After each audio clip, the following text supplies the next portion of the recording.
Hello, everybody. So, whether you're watching this live or you're watching it on the rerun, welcome. Welcome to looking at Tasha's. It is D&D Downtime with me, Robodad, Chris, and I'm just going to look through Tasha's till I can't be bothered anymore. That's effectively what I'm doing. So, I've done this for DMG and Player's Handbook maybe. So if you jump on board or on the replay, have anything to say, put it in the comments. But I'm just gonna kill about an hour or so till I get tired, and we're gonna have a look through this. Now I do own Tasha's Cauldron, and I have looked through it in the past, but a lot of these books end up on that shelf, and that's it. And it's nice to have a bit of a crutch in the background for a live stream, so you can comment on what you want, but this is going to be the backdrop, as it were. Now, it might take me some time to see your comments because the Tasha's will fill my screen when I have a look, like I've clicked over to it. Now, I'll keep clicking back to see if anyone said anything. So, yeah, what is Tasha's Cauldron? I guess it's a additional DLC almost, isn't it? And it gets good reviews. People like it, I think. It's, when people are asked what are the main books that you need, this kind of falls among those answers, right? So, yeah, Jeremy Crawford, lead designer. So, it is official. It is interesting. But what have we actually got in it? What you'll find within. So new features and subclasses. Yeah, okay. The Artificer class. Never makes it into any of the book. Is that because it's not quite owned fully by Wizards? I can't quite remember. Chapter 2 is patrons who become one of the driving forces behind your group's adventures. I like the sound of that. New magical options, etc. Tattoos. I've never used those. And then DM stuff, puzzles, etc. I don't know how far we'll get. Like I say, it's just a very simple Sunday night breeze as we look through things. Let me come out of that a second. Right. So yeah, Tasha is, she's got a few identities. How do I make that go bigger? There we go. I don't want to say too much about that in case it spoils anything. But I'm working on an adventure now with her in. Right, character options. I think we know all about this, don't we? But in the Artificer itself... Yeah, I cut off a bit of the top screen, don't I? Creating an Artificer. So I have had these in my game before, and they seem perfectly legit, but people have struggled with knowing what they can create, like armories and stuff. A walking gun that comes around with the party is quite often misrepresented. So zoom in a bit. Quick build, constitution and dexterity. Okay, proficiencies, some armor, tinkerer's tools. Yeah. A simple weapon of your choice and multi-classing option. But fundamentally, what is it about? Infuse item. Because I've had the players just invent things on the fly. I think that's the thing, isn't it? You've gained the ability to imbue mundane items with certain magical infusions. Alright. And limited by certain amount of uses. You can infuse more than one non-magical object at the end of a long rest. So you're an alchemist, which I don't think I've ever seen. It's always, I feel like it's always artillerist I've seen. Could be wrong. So the right tool for the job. You can produce exactly the tool you need. Magically, that's the thing, isn't it? Without any needing to get supplies, it's magically create one set of artisan's tools, which is very useful.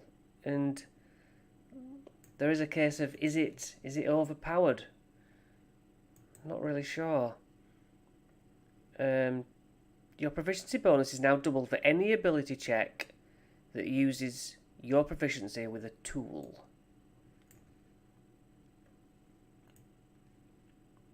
Flash of Genius. You've gained the ability to come up with solutions under pressure. When you are another creature you can see within 30 feet makes an ability check or saving throw, you can use your reaction to add your intelligence modifier to the roll. Your intelligence. Okay. You can attune up to four magical items at once. Because isn't it 3, isn't it, normally? I feel like. Store a spell in an object. Yep, never seen that. That's good. Well, I mean, Shield Guardians do it just naturally, don't they?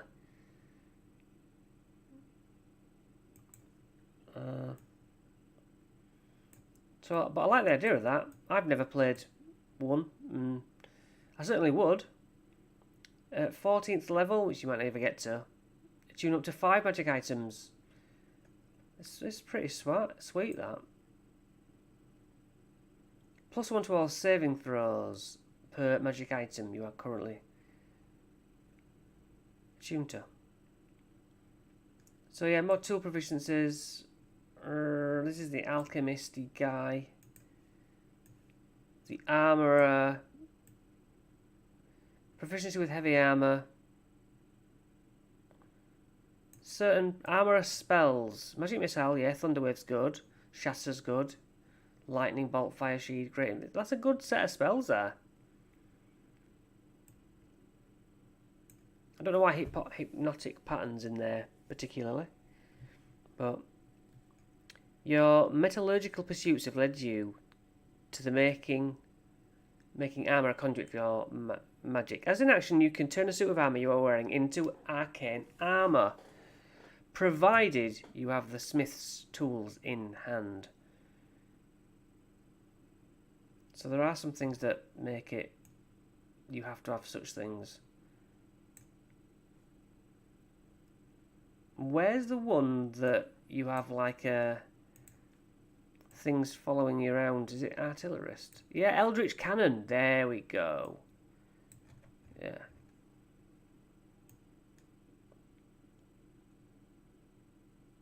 Eldritch Cannon. Sorry. You've learned how to create a magical cannon using woodworker's carves or smith tools. Take just an action to magically create an Eldritch Cannon. It's a magical object. You can determine whether it has legs or not. So yeah, I've had these things follow them around. Flamethrower. Force Ballista. Can't get used to these controls. Explosive Cannon. The cannon deals... the cannon's damage rolls an increase by 1d8. 3d8 force damage. It's nice. It's nice. This is a lot to... It seems to be a lot to take on for certainly new players. Steel Defender. Yes, that was the stats that they used. It's just like a guy who follows you around to medium construct. That's great. It was fun to play and gave the character who used it kind of like a second life. Just being protected by that thing all the time. It was cool.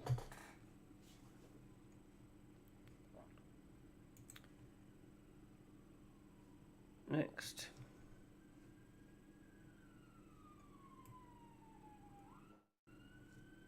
So these are some of the constructs. Homunculus Servant. Gets a stat block. What challenge is that? Doesn't even have a challenge rating. It does... Oh, hardly any damage at all. I mean, it's flavourful, I suppose.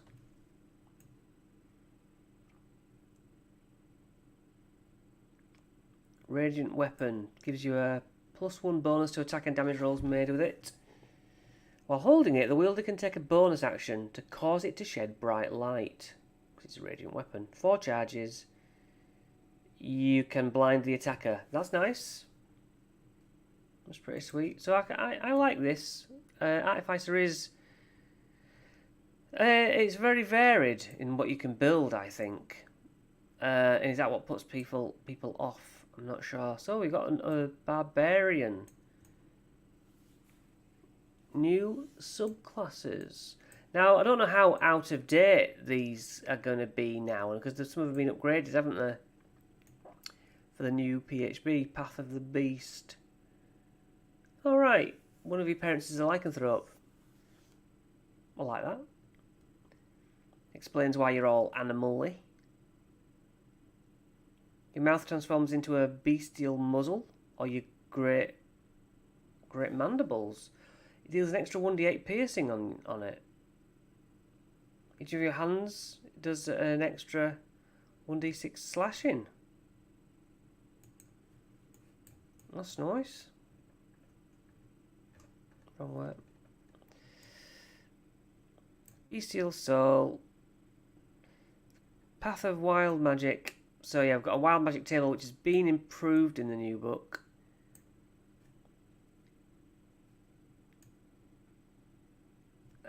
So yeah, obviously they still have their rages.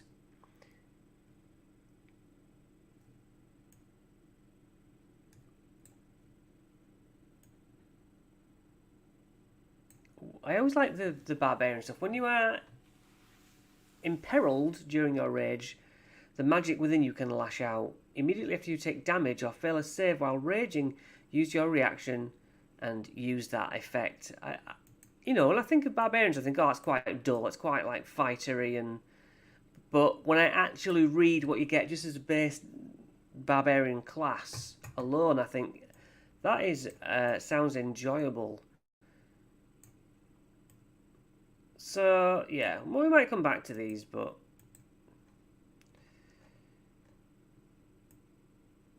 it's player stuff, and I'm not all that interested, but we might circle back around if I don't get too tired. And some of these have been lifted out and reworded and stuff. Clockwork Soul, all sounds very, very cool.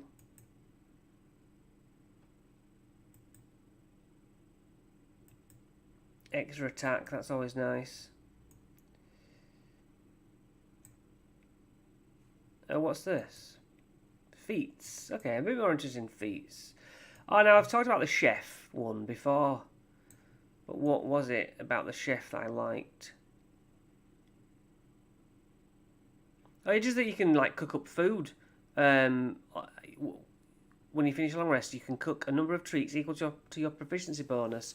And basically carry them with you, and it grants temporary hit points. That's quite damn strong.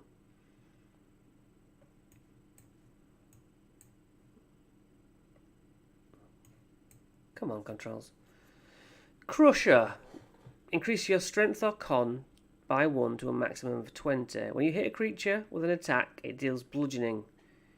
You can move it 5 feet, so you could do it over a balcony, for example.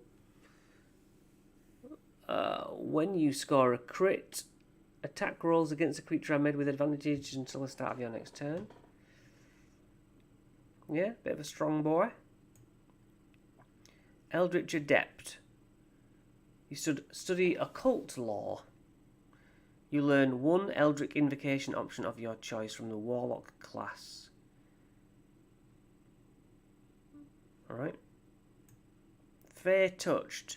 Again, these are all going to be better, so Does this make this book a little redundant now? Shadow touched. Exposure to the Shadowfell's magic. You learn invisibility.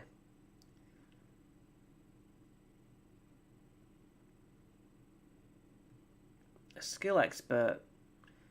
Increase one ability by 1. You gain proficiency in one skill of your choice. And you can get expertise in something you've already got proficiency in. What's this? Group patrons. Who's this? We've got a message. Thorben, how are you doing, my friend? Thanks for popping by. It's just a relaxed look at Tasha's.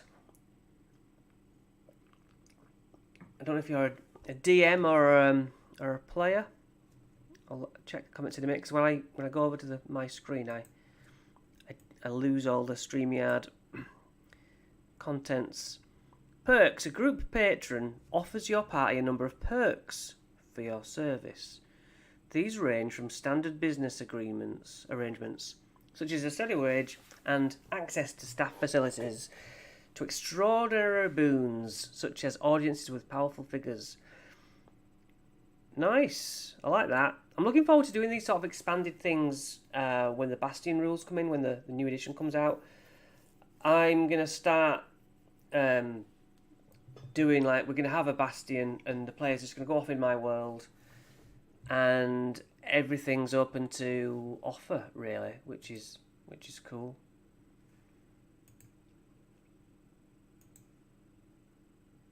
Assignments. Your group's patron occasionally offers you an assignment, a mission that provides a spring for adventure. Well, that's useful in and of itself. It's not just like an NPC carting around after you. They actually they're a walking job board. Criminal syndicate. Yeah. So yeah, they are just to give out missions, which is useful when the players don't know what to do. That is a good one. Academies. Scholars and truth seekers can function as an academy. Academy type. Boarding school. Arcane Enclave. Drawn together by cutting-edge magical scholarship, the Enclave's residents are hungry for secrets, reagents, and subjects. Yes, if you've got an NPC who needs to collect spell components, then adventure hopefully awaits. Academy perks. Yeah. This is useful. I like this. Now I know where to come for NPC stuff, I guess. Ancient being perks. That's a bit overboard. Ancient being quests. A wayward agent went missing while gathering information or materials. You must discover their fate and recover them and their findings.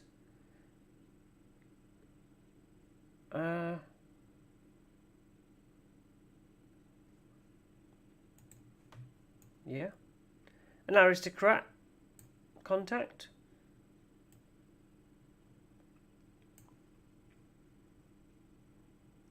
A local lord, convinced that power and prestige lie just around the corner. This minor lordling grasps for every opportunity to climb the ranks. Yeah, I think it's good. Sometimes I'm overwhelmed with I like the idea, but I'm overwhelmed with the actual amount of things it suggests. You can't win, really. Sometimes you don't have enough information. Sometimes you have too much. But a criminal like that, you know, that they move in with, or move in the circles of, anything that can get the story moving's good. Criminal quests, types of guild perks. Guild perks, okay. You gain the following perks. Annual contribution of 15 gold paid to the guild. You can stay at your organisation's guild hall. that might be a good idea for me to start that up when I start my homebrew world running all the time, and put in the campaign modules in my world to be visited. If they start with a guild to live at, and then they can go buy their own bastion, that's quite a good idea. I like that. You can requisition the use of specialised tools, laboratories, libraries. Yeah. Yeah, that's got me thinking that. When I go further into the creation of that world. And we'll come back to this section. Guild quests. Deliver goods. You need to deliver an order to an important customer or partner of the guild. The delivery must arrive by a critical deadline regardless of who or what tries to stop you. Types of military forces. I'm not that interested. Or in the religious types. Sovereign. A leader without allies. Is no longer a leader. Yeah, someone quite high up. Being your own patron. For some players, the idea of running a crime syndicate, mercenary company, etc.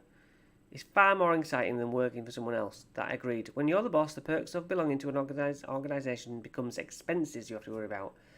Players do need things to do with their gold. When you run your own mercenary company, for example, you need to stock your own armoury. Yeah. I have run businesses before. One of my players started up a potion selling business, I suppose. And we just got to the point where they'd employed staff so they didn't have to do it, and we stopped playing in that homebrew world. But definitely going back to it. And I hope to do some sort of series about me showing you how I'm going to create that world. More for beginners, maybe. Don't know if it's for everyone. But I look forward to working on it. Magic. New spells. Yeah. Not so new anymore. Booming Blade.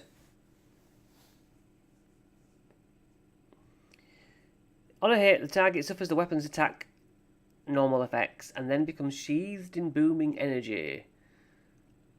If the target willingly moves 5 feet, the target takes 1d8 thunder damage. That is tasty. Travelling to other worlds. Yeah, mention of the other settings. Green Flame Blade, I've seen that in action. Lightning Lure. You create a lash of lightning energy that strikes one creature. Succeed a saving throw or you're pulled, and then you take a d8 damage. Mind Sliver. Yeah.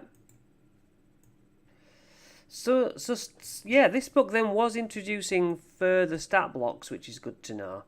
Because now you can do like summon aberration and summon celestial, so it does make sense that this was one step towards where they've now ended up, and they've just tweaked these, haven't they? But like summon celestial is there, but it's been ported over and twisted. So components: a gold reliquary worth at least 500 gold pieces. So I don't bother doing the spell components that get used. I kind of hand wave it, and maybe I need to get back into doing it officially. Summon Fae, Summon Fiend. I guess maybe these are just going to be the exact things that they flick over. But yeah, this is good value for someone who has the main core books and then went and got this. I've never used these stats. I wouldn't have even known from memory that they were in here. A new Tasha spell of a bonus action, because more things are becoming bonus actions. Wait, a lot more are becoming bonus actions now.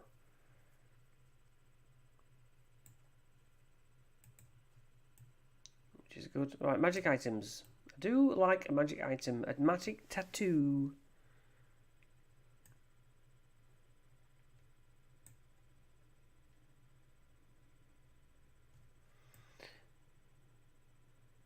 When customizing your spellcaster's magic themes.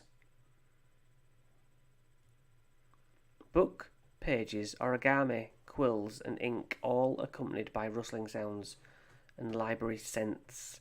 Brine-scented shapes of sharks, jellyfish, octopi, and other sea creatures. Good. So these tattoos you have to attune to.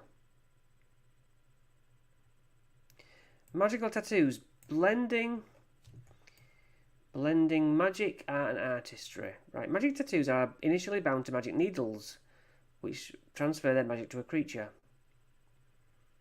It can look like a brand, scarification, a birthmark, patterns of scale, or any other cosmic alteration. Yeah, tattoos.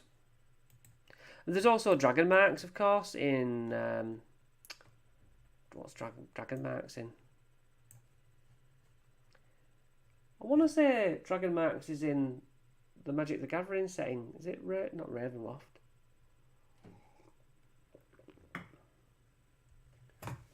You know, the Magic the Gathering one.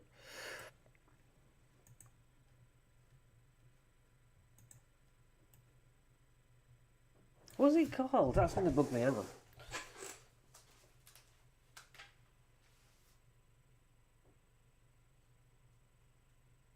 Ravnica. In Ravnica. I think it's in there. But I know my son was quite intrigued with that. That's also got a lot of guilds and stuff in. Hey, Arcane Grimoire. Wondrous item. And there's a very rare version. While you're holding this leather-bound book, you can use it as a spellcasting focus and gain a bonus to spell attack rolls and to the saving throws. The bonus is determined... Oh, that's it. You just get a bonus to spell casting and stuff. Alright, I thought I was going to have more than that. So yeah, wizardy books, right, yep.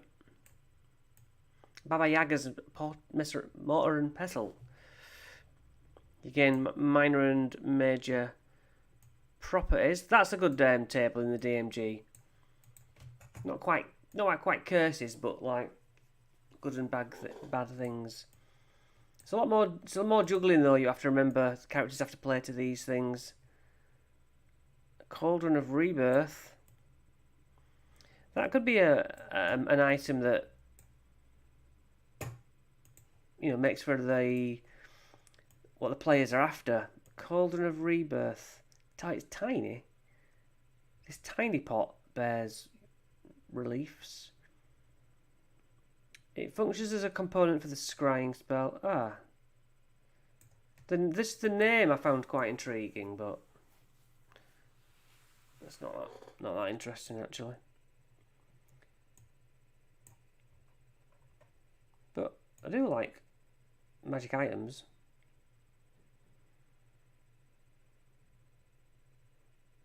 Igvil's Curse.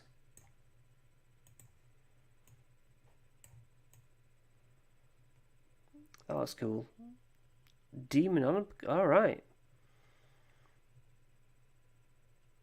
An expansive treatise documenting the Abyss's infinite layers inhabitants. What does it do? Has some benefits as we discussed. 8 charges, regains 1d8 chance. Yep. While holding it, use an action to cast Hideous Laughter. Certain amount of charges. Magic Circle, Magic Jar. Planar Ally, Planar Binding, Plane Shift. Alright, so you can reference it and you'll... Oh, yeah, so this book is also how you destroy the book. 6 different demon lords must each tear out a 1/6 of the book's pages. That's a weird one.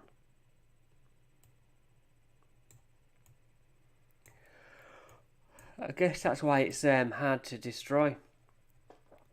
Oh, we have a question. Rando, well, since you ask when we get to see the next chapter, I have scheduled it this very morning. I finally finished it this weekend. So the Friday of this coming week is going to be an interview with another YouTuber. And then the following Friday is when that is scheduled. I've done the Avernus one. That's what it is. And yeah, happy with it. And hopefully you will be happy with it. And then the one after that is very short. So even this morning I carried on writing my notes for it, and I can get that done. And I've got 2 weeks to do it, and it's easy. And then the one after that is the big one. I don't know who's watching, whether they know what's going on, but yeah, there's the big penultimate chapter and then the final showdown, and I think I'm done. And I'm thinking of doing quests from the Infinite Staircase. I just don't know if there's so much of a call for it. I'm kind of in a bit of a predicament of not knowing what book to do next. I have ideas. Have either of you got suggestions?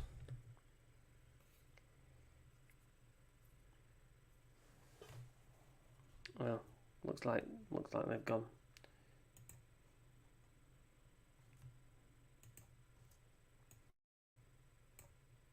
Right, where was I? Amusing myself. Eldritch Claw Tattoo. Hold the needle to your skin where you want the tattoo to appear. That's a useful little mechanic of how to do it. Elemental Essence, Feywild Shard.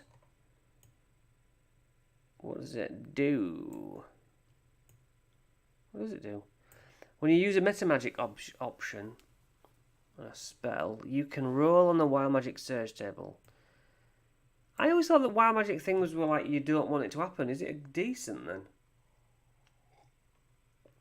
I consider it to be like a misfire.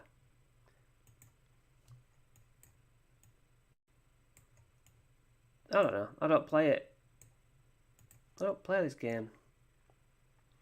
More tattoos. Okay, so there's a hell of a lot of tattoos, which is something I wasn't that aware of. Masquerade tattoo. What is this dude? He's good. Mighty servant of Luco, I want to say. A huge construct. He's a meaty boy, and he's fast. How is he so fast?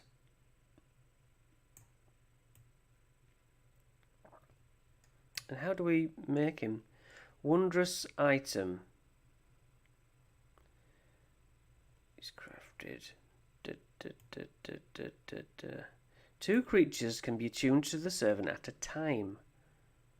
Oh, do you ride in him? I think you ride in him.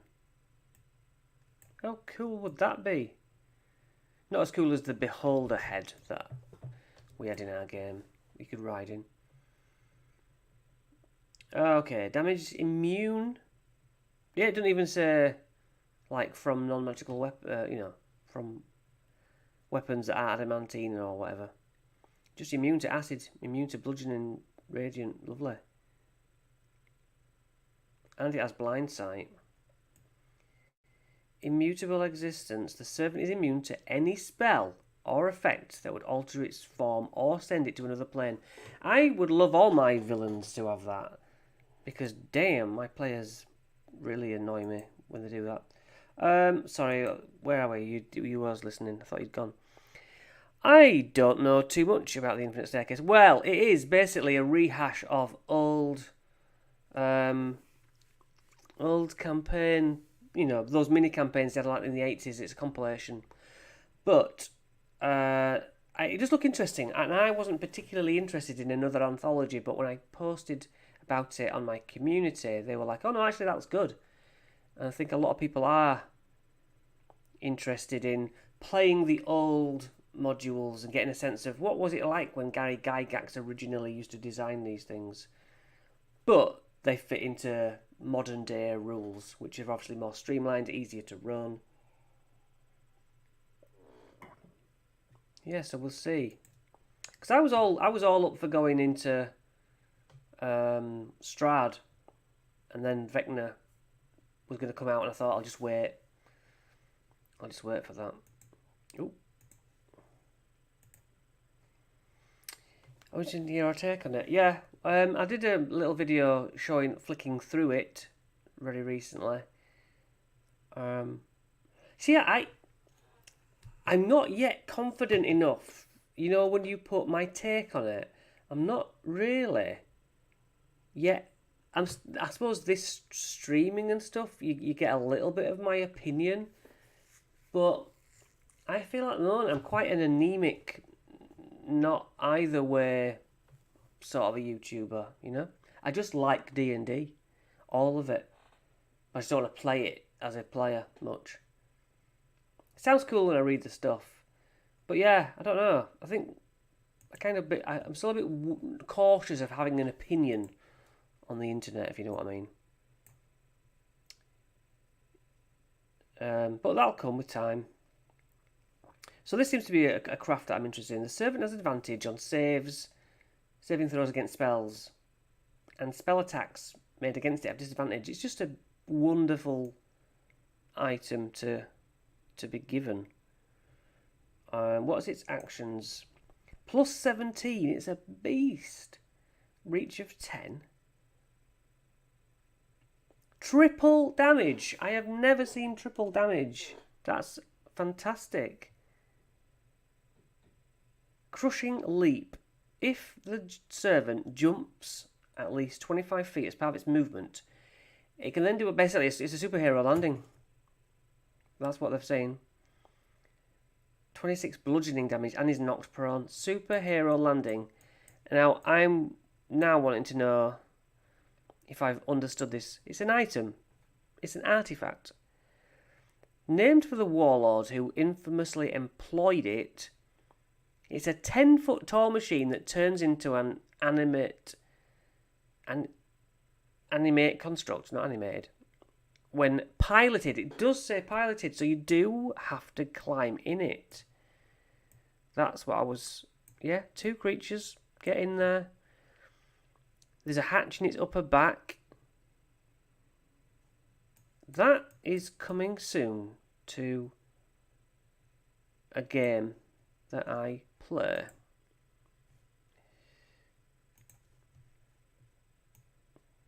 There you go. What challenge is it? No, it doesn't say. Okay.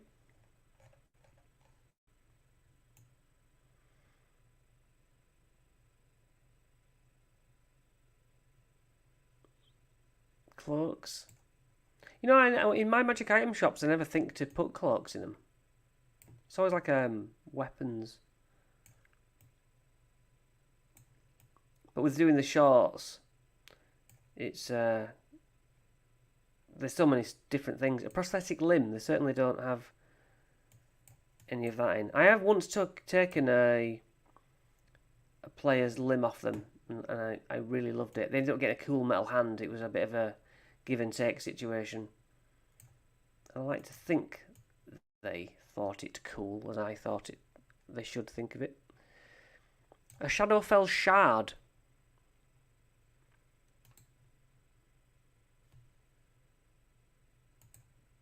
What's this one? Oh, that's that one.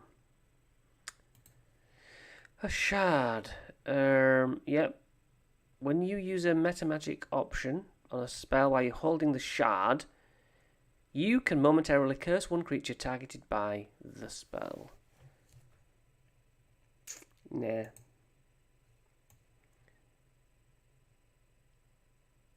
Alright, summoned creatures. One ancient blue dragon. You gain immunity to the lightning damage and vulnerability to thunder. So is that Tasha? Is that Mordenkainen? Looks like it. Hey, DM's tools. Alright, I'm on board for this. See if there's anything I can use that I didn't know was in here. Talking about session 0, yes. Yes, I never used to do session 0s. Now I find them very important. How does the party get together? Why do they work together so well? Mine tend to not work together well. I find it very difficult to get my players to actually care for one another. And they will not heal each other because it's a waste of their go. They will not talk to each other on long travel scenarios. And I guess that's their choice. It's their game, not mine.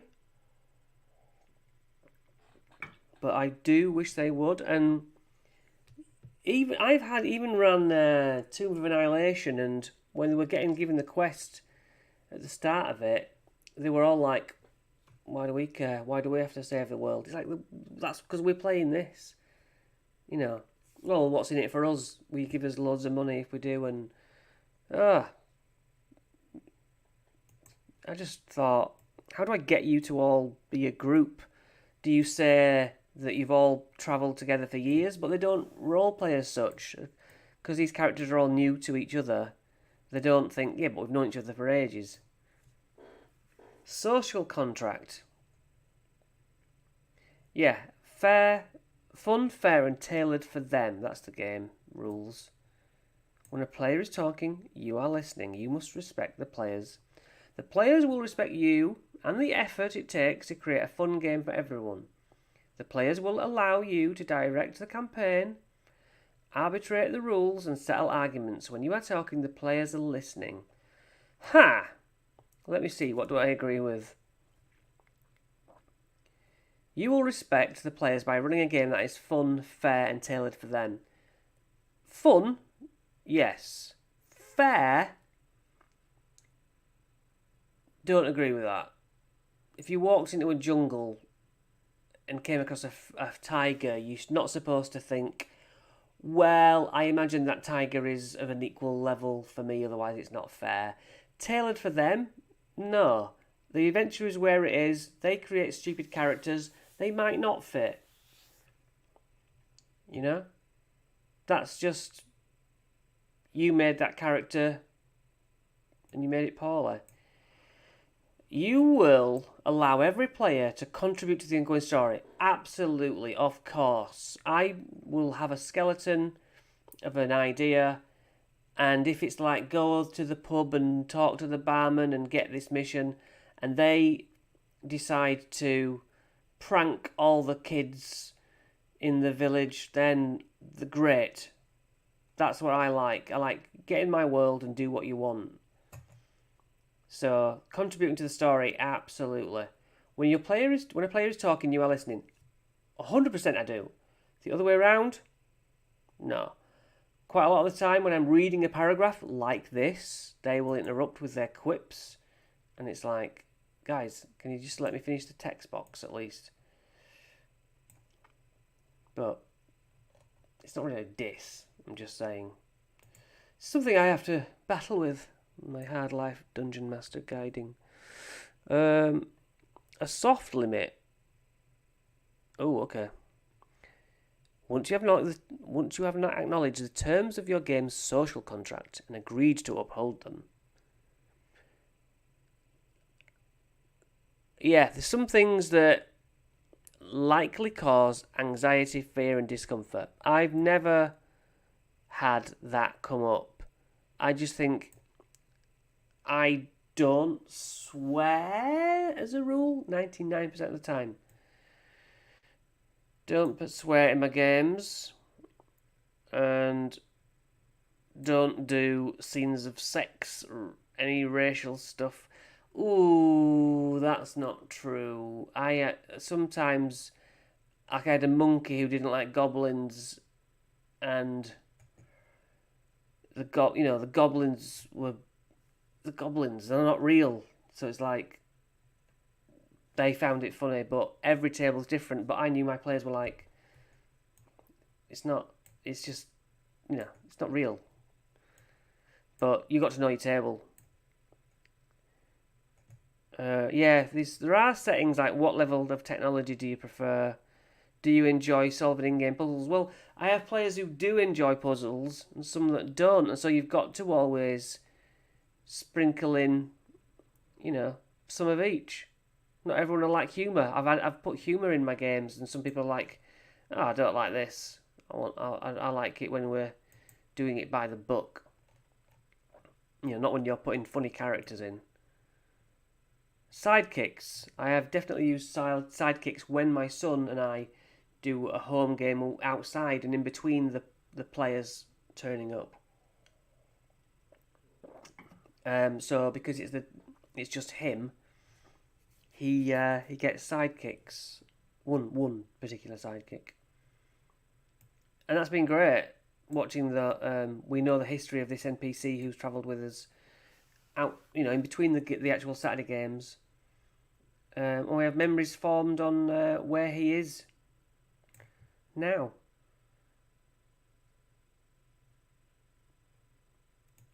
Yes, it's upgrading the sidekick. Yes, that is useful. They can cast spells. Doesn't. I mean, it's great to have rules for things, but I don't particularly need these. I just wing it. It's a cinematic. Like when you play a computer game and there's like an NPC travelling with you who just like, hey, I'll unlock that door. Hey, I'll climb up there and get that ladder down. That's kind of how I use mine. Because if you've got NPCs, you don't want to be technically running the sidekicks in a normal game, I would say, and levelling them up as you would a normal NPC. I like to farm NPCs in battles off to players, and they soon stop using the NPCs because they realise it's just another hassle. They don't want it either. It's like, yeah, there's NPCs travelling with us and they can hold things, but they're not fighting alongside us because I just can't be bothered running all these different stat blocks. Alright, I've never dove into this. Supernatural regions. Permeated by a preternatural force. What's the upshot there? A mist comes. The effects occur whenever you please. Yeah, okay. The area changes because they're in it, which is very much the Feywild what I'm running now.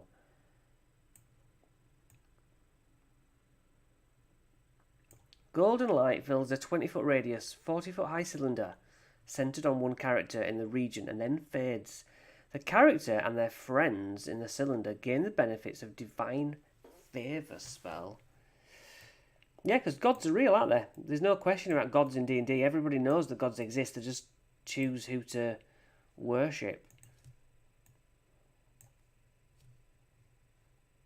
We're on a D100 table for things. Far Realm effects. Who, I suppose, for the end of Phandalin and below, Phandelver and below even, either. That goes to the Far Realm. But I don't think I'd want to homebrew an adventure that far out. But yeah, good for including it. No problem there. Haunted effects. Haunted houses? I mean, niche. Violent thunderstorm begins, centered over the region. It doesn't end until the party leaves the region. I don't know, is this useful? All bright light weakens to dim light for 24 hours. So, a spirit inhabits one character. Yes, that's always fun. Oh, in the weapon. Sorry, I didn't finish it. A spirit inhabits one character's weapon, making it a sentient magic item, making it hard for you to run everything at once. Yeah. Infested effects. Infested. Biomass of insects. Ah, can't be bothered. This is like padding. This is like passing itself off as useful, but the mirror zone effects. Psychic resonance. But credit to them for coming up with this bilge.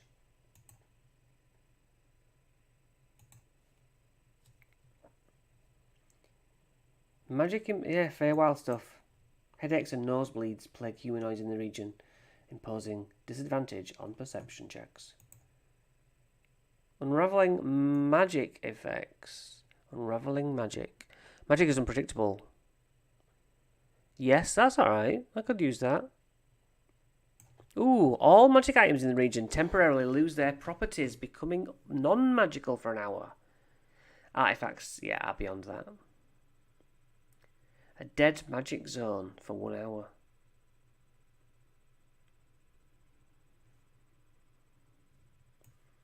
Okay, you might pull one option out of this. Magical phenomena, eldritch storms, emotional echoes. Hatred appears in volcanic regions and provokes creatures to scream and is... Yeah, okay, this is wacky. This is Feywildy stuff, which is probably even more so in this. Yeah, magic mushrooms. There you go. What more do you need? I'm coming to the end of Feywild. I could have done with this. Enchanted spring. So they drink from an enchanted spring. Any creature gets a bless. Yeah. Could have probably used that fair and square. Mimic colonies. A juvenile mimic. +3 to bite. And a little bit of acid.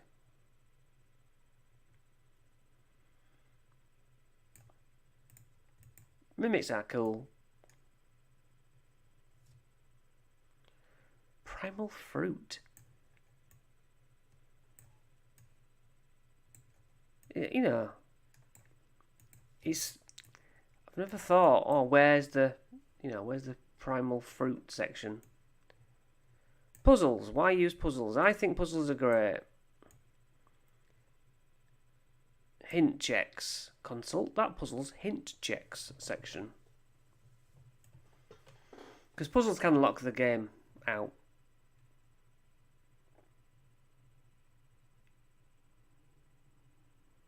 Don't worry whether it's a player or a character who's solving a puzzle. Yeah.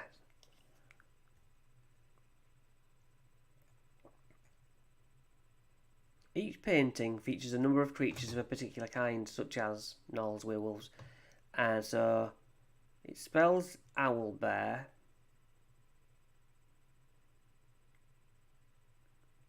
Why? Counting into each creature's name by the number of creatures in the paintings. Ah, that's just gone a step beyond. Yeah. But nice enough.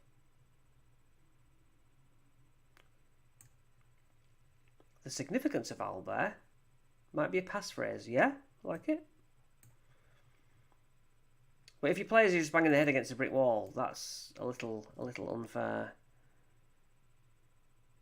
So, word search on floor tiles. Dust and grooves. 8 appear before your eyes, and 8 remain in schooled disguise. Avoid all magic in this room, lest reckless steps ensure your doom.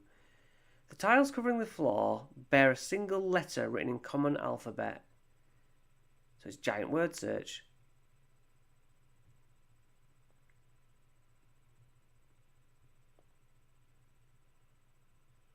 Okay, there's many a tile option.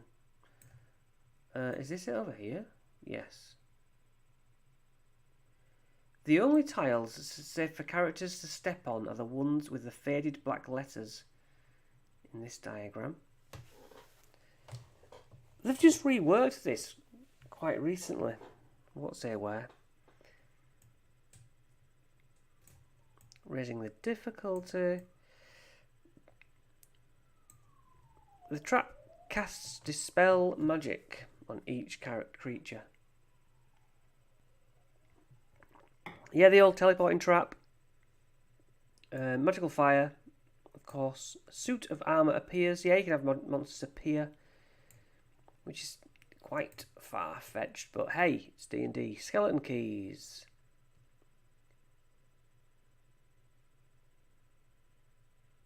Okay, locked boxes. And they have different enemies inside.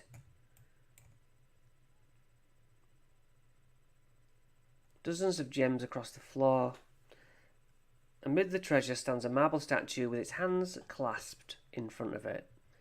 Only one treasure may leave this room. Cross with another and find your tomb.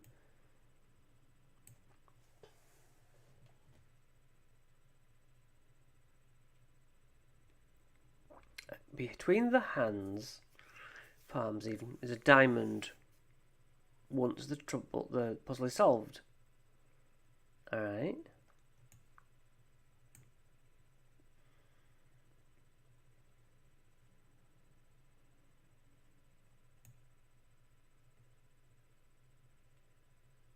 Imprisoned spirits.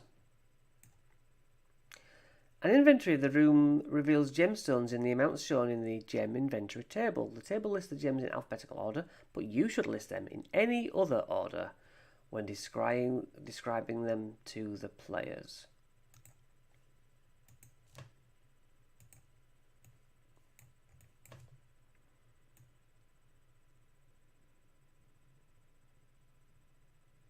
Because really it spells out in her palm. It's probably too hard. Eye of the Beholder. The map puzzle is designed to lead the party through a dungeon where a roaming beholder doesn't wish to be disturbed. The word eye is relevant. Igor, which you'll only reveal if asked. Nobody asks the names of the NPCs.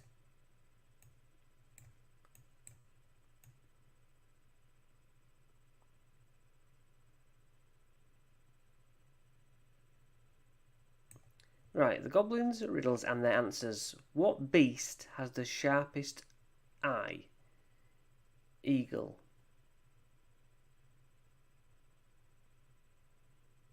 Okay. So these are just questions. Threads get pulled through the either what needle? Yeah. What is the eye to the soul? So all asks about eyes. Yes. The answer begins with a letter indicating the direction of the path. What, like east, north, west? Okay. I don't know. That sounds quite like possible to miss quite easily. Unless it's when you write it down, you see it and it works out. I appreciate the efforts though. Puzzles are difficult to come up with. And they're quite niche, aren't they?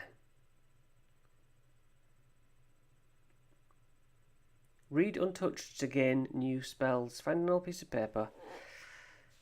And what's the solution? Drawing a line from a spell to its material component crosses out letters that fall between the columns.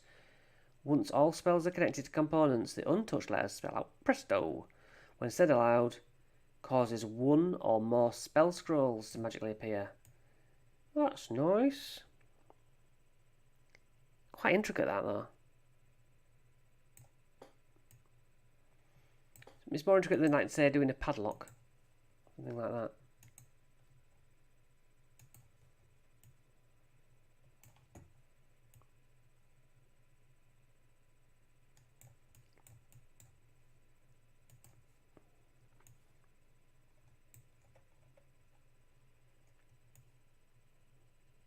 Yeah. Sort of number puzzles are good because you've got dice. Is that Sudoku?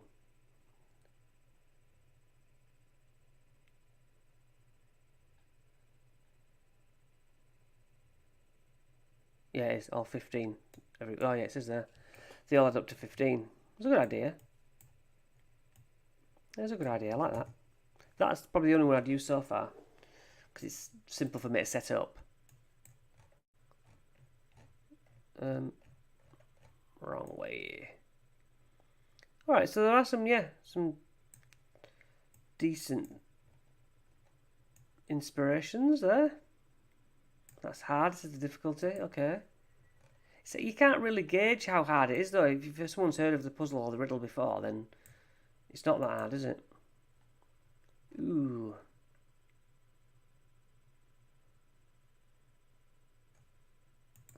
That's good. Yeah, so it does do it for you to some degree. Nice. It has its uses. Does have its uses. But a lot of it is just content for content's sake, I would say. Like, yeah, the classes were good. You know, Artificer is the main draw, isn't it? I would say. Can I not? There we go. Yeah, it's sort of overwhelming with a lot of the options. Some of them just seem like filler that was never going to get used. The stat blocks are one of the best additions to this book. Magic items can't go wrong. New subclasses are great for other people if they have the book. Yeah, I can see why this is one of the more popular ones, but there's a hell of a lot of stuff in here that you would never use as well. And hopefully all the best bits of this have been stolen for the new PHP. I guess the Artificer being the only thing that isn't going to get ported across. And puzzles, very few and far between. So all the contents, I think, is a good idea. It's just whether it's a niche like using an NPC, sidekicks and patrons. I think that was the word they used. Yeah, patron.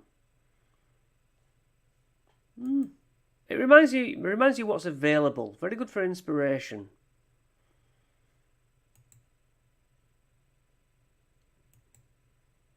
New spells. Yeah, I think we just about covered it. Well, that was our Sunday. We are done. And take care. Thanks for watching. Catch you in the future.